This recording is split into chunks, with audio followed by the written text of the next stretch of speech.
Peace, everyone. This is Capital Combat. Name says it all. I'm Rob Jarrell, and I just finished. This is my initial reaction to the Triple G Kell Brook middleweight matchup.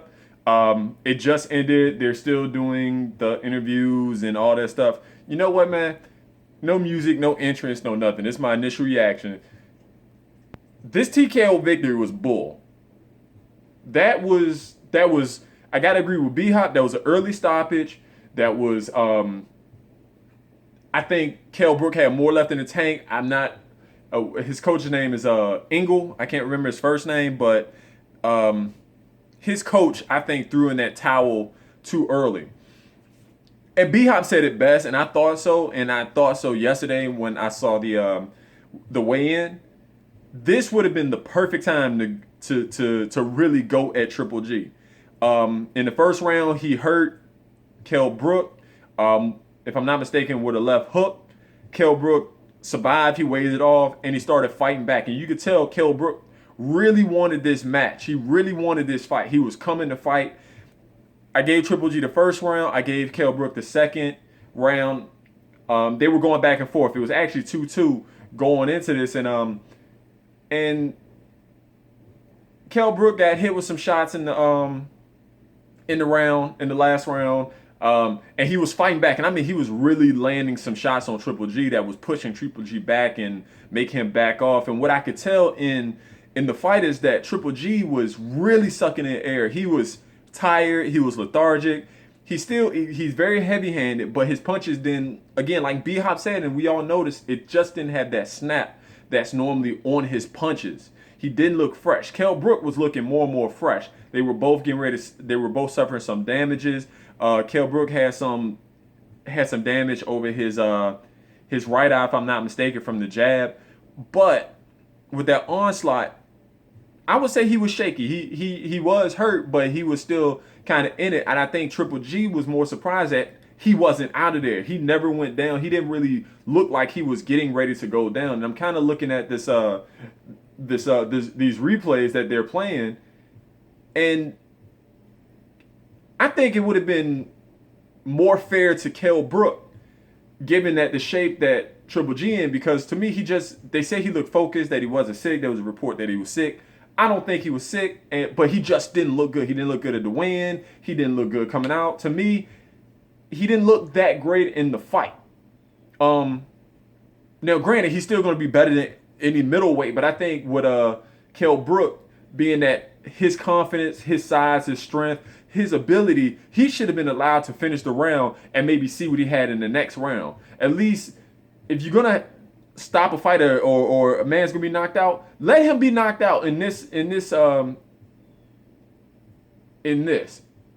that sounds bad because, we're not in the ring where we don't feel what Triple G and Kell Brook felt, but I don't think that was a time where you had to save Kell Brook from himself, because he was still fighting back. I thought he could have at least finished the round, give him a little rest, let him move around, because Triple G was kind of plotting after him. He just did not look like the best Triple G, the Triple G that we're used to. And I don't know if this was the skill level of Brook, this was his training camp, something happened, but it wasn't the Triple G that we were used to. And I think Kell Brook deserved to finish that round, give him a chance. And again, I'm not saying Kell Brook wasn't taking any shots, but it was early. It was early, shaky legs and all. It was early. I don't agree with it. I know Kell Brook doesn't agree with it. The UK crowd definitely didn't agree with it. I don't know anyone that does agree with it. B Hop, whoever you said, I think he could have finished the fight. I think he could have went in, at least finish the fifth round, going into sixth, and maybe a few rounds. I think he had a chance to really either stage a comeback or make it competitive, because again, Triple G does not get tired. I have not seen him get tired so early in the fight. And Kell Brook was doing some good work, and I think he really deserved to finish this fight.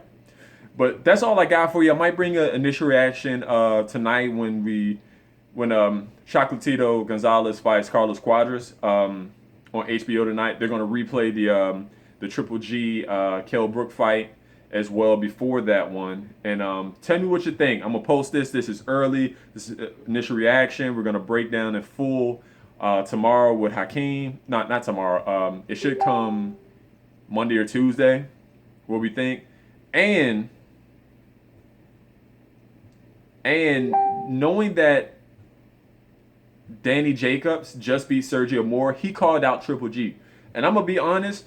This Triple G that just fought cannot go in there versus Danny Jacobs, because Danny Jacobs is bigger than Kell Brook. He's taller, and I think he's more powerful for a middleweight. Because remember, Triple G has about a 91-92% knockout percentage. Danny Jacobs also has about a 90 to 92% knockout percentage. So those are two heavy-handed guys who a lot of their previous fights have ended in knockout. So while I think we missed out on this one, I think we should look forward to that. I hope that gets made sooner than later. But again, that's all I got for you. This is the initial reaction. If you have any questions, comments, put it in the comment section below. You can email us at Capital Combat at gmail.com, Facebook Capital Combat, Instagram Capital Combat, Google Plus, same name. Like this video, subscribe to the channel. And until next time, peace.